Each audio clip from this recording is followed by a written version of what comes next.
eletricidade ajuda a mover o mundo. É a principal fonte de luz, força e calor da vida contemporânea. Mas afinal, o que é a eletricidade? Quais são os fenômenos relacionados a ela? A gente vai entender isso tudo por meio de experimentos em laboratório. Vamos lá? Esse é o professor Cláudio Furukawa, do Instituto de Física da Universidade de São Paulo. Tudo bem, professor? Tudo bem. Em relação à eletricidade, como é que foram feitas as primeiras descobertas? Bom, as primeiras descobertas foram feitas há mais ou menos 600 anos antes de Cristo pelos gregos. E as primeiras experiências que eles faziam na época, né, eram através dessa resina que saía da casca das árvores. Se chamava âmbar. Âmbar. É uma espécie de plástico, só que natural. Então, o atrito, por exemplo, no cabelo, ele fazia com que o âmbar atraísse pequenos objetos, né? No caso, uma pena, que é bem leve. E o termo eletricidade vem dessa palavra âmbar em grego. Né? Âmbar em grego é electrum, e daí surge o nome eletricidade. Então, hoje, existem materiais mais simples. Por exemplo, o canudinho de refresco, né, que também é um plástico. Né? Então, nós vamos atritar e colocar, por exemplo, num suporte. E aí, se você aproximar a mão daquela parte de lá, você vai ver que ela atrai a sua mão e a sua mão atrai o canudo. Então, o que a gente faz aqui é um fenômeno chamado de eletrização, né? Mais ou menos o que os gregos faziam. A eletrostática, que nós vimos agora no começo, não teve muita aplicação prática, porque não servia, por exemplo, para acender uma lâmpada, para girar um motor ou alguma coisa desse tipo.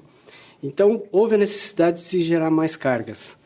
E a partir daí foi inventado aí a pilha.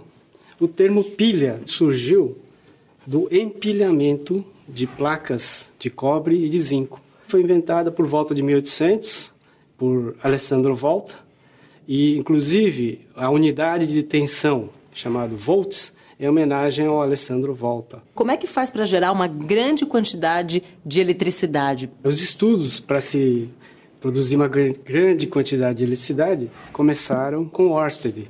Bom, a experiência dele foi muito simples. Isso aqui é uma agulha de uma bússola, e a agulha da bússola nada mais é do que um ímã. Então ele tende a apontar para a direção norte-sul do campo magnético da Terra, que a Terra também é um grande ímã. E aqui eu tenho um ímã. E se você aproximar o ímã da agulha da bússola, a gente percebe que ele tende a se orientar com o campo magnético do ímã. Bem, Ørsted usou a bússola perto de um fio, e esse fio vai ser ligado numa pilha. Então aqui está a pilha, e nós vamos ligar aqui no circuito. Aqui eu tenho uma chave interruptora. Quando eu ligo, vai fluir uma corrente elétrica. Num sentido específico. Num sentido específico, exatamente. A gente pode ver que a agulha ela se deflete. E se inverter? Bom, se eu inverter, o branco agora vai para o seu lado e o vermelho para o outro lado.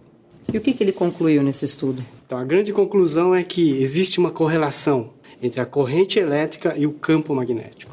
E se a gente inverter? Magnetismo também gera eletricidade? Sim, sim. Essa foi a grande descoberta de Faraday. Agora nós vamos, então, ver o experimento de Faraday. Como que você produz eletricidade a partir do magnetismo? Para você ligar um LED, para você fazer o LED acender, eu posso ligar numa pilha. Haveria necessidade de alguma fonte de energia. Agora, o Faraday descobriu o seguinte, que você pode ligar isso aqui sem pilha. Mas como? Aqui eu tenho uma bobina. O que é uma bobina? Bom, bobina é um fio muito comprido e enrolado várias vezes. Aqui eu tenho uma bobina de 300 espiras. Então, 300 voltas.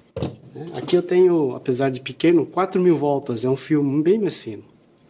E aqui eu tenho em torno de 100 voltas. Só que como ele está encapado em massa epóxi para ficar rígido, a gente não está conseguindo ver os fios. Aqui um medidor de corrente elétrica. Então ele vai acusar a passagem de uma corrente elétrica. Então você podia segurar, por favor? Então aqui um ímã, campo magnético. E o Faraday descobriu que se eu deixo o ímã parado, nada ocorre. Mas se eu puser o ímã em movimento, haverá a geração de um campo elétrico, e esse campo elétrico é que vai fornecer uma corrente elétrica pelo fio. E muda se é mais rápido ou mais devagar? Sim, quanto mais rápido, mais volts irá aparecer, maior a tensão induzida. E para mostrar o que existe em torno desse ímã, que é algo que a gente não vê, que a gente chama de campo magnético, eu trouxe aqui uma plaquinha com um monte de esferinhas de ferro. E essas esferinhas de ferro, elas se alinham com o campo magnético do ímã, que a gente pode olhar por aqui. Olha. Você vê que há alguma coisa em torno desse ímã que nós chamamos de campo magnético. E a variação desse campo magnético que passa por dentro da bobina é que vai me gerar eletricidade. Então, essa experiência de Faraday foi revolucionária, porque a partir de uma forma de energia que é abundante na natureza, que é a energia mecânica, a gente pode transformar em eletricidade. E como é que isso se aplica no nosso dia a dia? No nosso dia a dia, a gente consegue essa produção de eletricidade nas usinas hidrelétricas, que eu vou mostrar agora nesse próximo experimento. Aqui nós montamos, então, um pequeno modelo de como funciona uma usina hidrelétrica. Então, nós temos aqui um monte de colheres que a gente adaptou para funcionar como uma turbina. Ele está ligado a um eixo, e esse eixo é ligado nesse disco de acrílico, que tem 4 ímãs, né? E a gente pode mostrar que são ímãs, mudando aqui essa moeda, e nós vimos que o ímã tem um campo magnético. O ímã perto da bobina, mas parado, você vê que não acontece nada.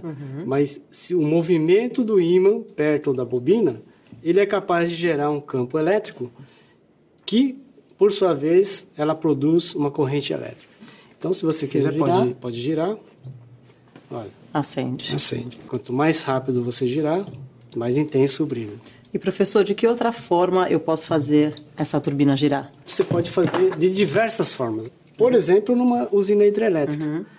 Ou, por exemplo, se você assoprar, você está usando a energia do vento, que seria a energia eólica. Ou, se não, eu poderia usar o vapor, tá? O vapor saindo em alta velocidade e fazer girar da mesma forma, né? Transformando a energia térmica em energia mecânica e energia mecânica em energia elétrica. E aqui, nesse caso? No nosso caso, a gente vai usar a força das águas. Aqui, então, é a água que estaria represada numa hidrelétrica. Num outro nível. Ela pode ser liberada aos poucos e essa energia pode ser usada para virar a turbina. E a energia armazenada na água represada vai sendo transformada em energia cinética, energia de movimento, e essa energia de movimento sendo transformada em eletricidade por meio desse dispositivo que seria o gerador ou dínamo. Então, toda essa parte aqui faz parte do gerador. Quanto maior a altura e quanto maior a vazão, mais energia você tem na forma de energia elétrica. Professor, eu quero agradecer as suas elucidações e todos os experimentos que foram muito interessantes. Obrigada.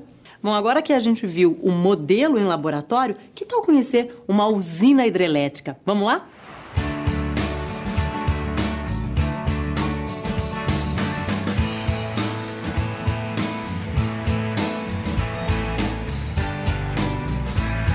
Eu vim até Rio Claro, no interior de São Paulo, para conhecer a usina hidrelétrica de Corumbataí. Esse aqui é o Evandro, técnico de operação hidrelétrica. Obrigada por me receber, viu, Evandro? Sejam bem-vindos.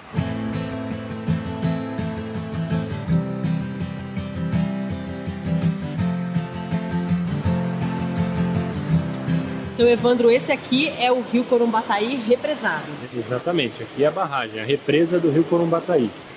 O rio vem seguindo o curso natural e nesse ponto foi feita a barragem, que é um tanque de contenção de água para poder manter a autonomia das turbinas gerando. Do lado de cá a gente vê só os vertedouros, né? Que é o que? A água que eu não preciso, ela continua seguindo o curso natural do rio. E do lado de lá é onde eu tenho a comporta que alimenta as turbinas.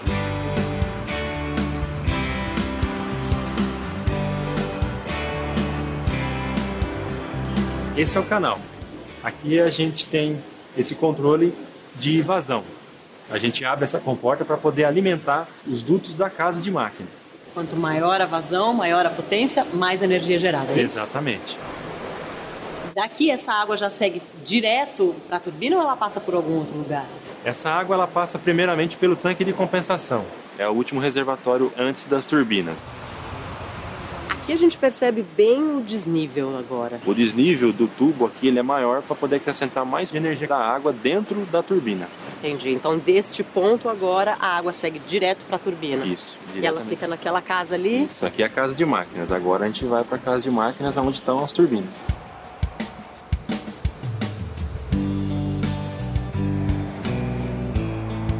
Evandro, então agora finalmente a gente chegou no coração da usina, é isso? Exatamente. Aqui é onde agora tudo acontece, né?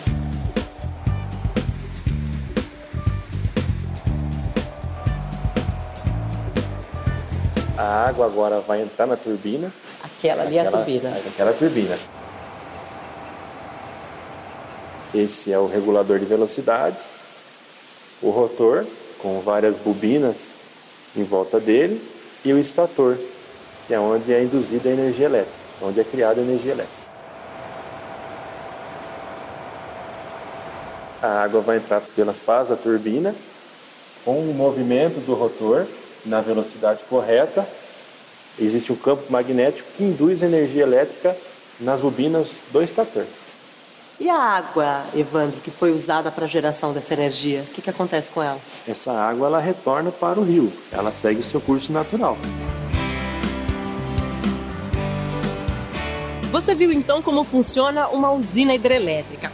Mas existem muitas outras formas de produzir energia. O fundamental é que, de olho na preservação do planeta, o mundo moderno busque soluções cada vez mais limpas e renováveis. É a tecnologia, com o apoio da física, em busca de novas invenções.